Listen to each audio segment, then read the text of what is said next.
گہرے اور گھنے جنگل میں ایک شیرنی رہتی تھی جس کا نام شیرا تھا۔ وہ بہت طاقتور تھی، بڑی بڑی آنکھیں، مضبوط پنجے اور گرجدار آواز رکھتی تھی۔ جنگل کے دوسرے جانور اس سے بہت ڈرتے تھے۔ جیسے ہی وہ کہیں سے گزرتی، خرگوش اپنی بلوں میں چھپ جاتے، ہرن دوڑ لگا دیتے اور طوطے درختوں کی شاخوں پر جا کر خاموش ہو جاتے۔ سب کا ماننا تھا کہ شیرا غصے والی اور خطرناک ہے، حالانکہ کسی نے بھی اسے کبھی کسی کو نقصان پہنچاتے نہیں دیکھا تھا۔ اصل میں شیرا کا دل بہت نرم تھا۔ وہ دوسروں کی مدد کرنا پسند کرتی تھی، لیکن اس کی شکل اور آواز اتنی خوفناک تھی کہ کوئی اس کے قریب جانے کی ہمت نہ کرتا۔ وہ اکثر چپکے سے بیمار اور زخمی جانوروں کے لیے خوراک چھوڑ آتی یا چھوٹے بچوں کو سردیوں میں پتے اور گھاس سے بنی نرم جگہوں پر سلاتی۔ لیکن چونکہ وہ یہ سب چھپ کر کرتی تھی، کوئی جانتا نہ تھا کہ ان کی مدد کون کر رہا ہے۔ ایک دن جنگل میں عجیب سا شور ہوا۔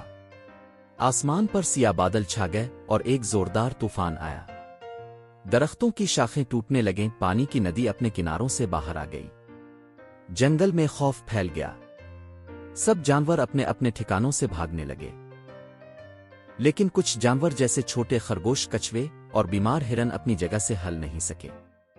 اسی وقت شیرا گرجتی ہوئی آئی۔ سب جانور ڈر کے مارے سہم گئے، لیکن شیرا نے کسی کو نقصان نہیں پہنچایا۔ وہ چھوٹے جانوروں کو اپنی کمر پر چڑھا کر اونچی جگہوں پر لے جانے لگی۔ اس نے بیمار ہرن کو منہ سے پکڑ کر دھیرے سے محفوظ مقام پر چھوڑا اور بچوں کو اپنے پنجوں میں نرمی سے تھام کر طوفان سے بچایا۔ یہ منظر دیکھ کر سب جانور حیران رہ گئے۔ انہوں نے پہلی بار شیرا کو کسی کو بچاتے دیکھا تھا۔ سب کو احساس ہوا کہ جس شیرنی سے وہ برسوں سے ڈرتے تھے، وہ اصل میں جنگل کی سب سے نیک دل جانور تھی۔ طوفان کے بعد جنگل کے سب جانور شیرا کے پاس آئے۔ خرگوش بولا، ہمیں افسوس ہے شیرا بہن، ہم تمہیں غلط سمجھے، تم تو ہماری ہیرو ہو۔ ہرن نے سر جھکا کر کہا، ہمیں اب پتہ چلا کہ اصل بہادری دوسروں کی مدد کرنے میں ہے۔ شیرا نے مسکرا کر کہا، میں نے کبھی تم سب سے نفرت نہیں کی، بس چاہتی تھی کہ تم مجھ سے نہ ڈرو۔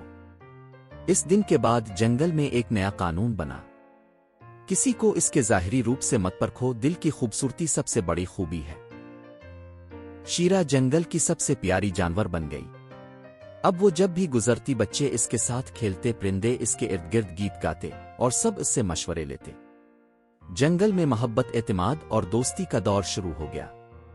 نتیجہ، یہ کہانی ہمیں سکھاتی ہے کہ ہر خوفناک چہرے کے پیچھے نرمی اور محبت چھپی ہو سکتی ہے۔ ہمیں لوگوں کو ان کے عمل سے پرکھنا چاہیے، نہ کہ ان کے ظاہری روپ سے۔